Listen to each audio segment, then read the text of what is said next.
Мы с вами находимся в Харкаройском историко-архитектурном комплексе, и мы здесь на камне обнаруживаем петроглифы, солярные знаки, различные символы, в том числе и сцена охоты. Обратите внимание, олень и человек с копьем.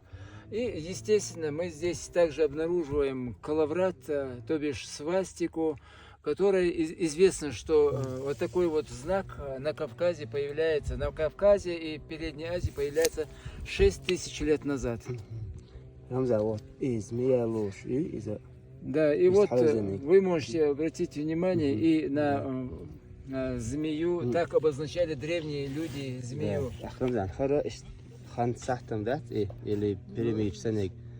Сложно сказать. Что интересно, да?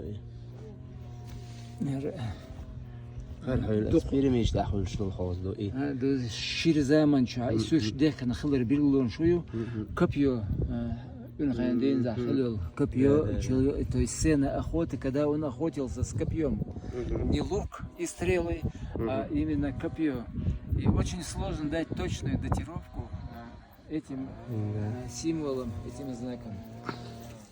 هذا حبار كثير. Аминь.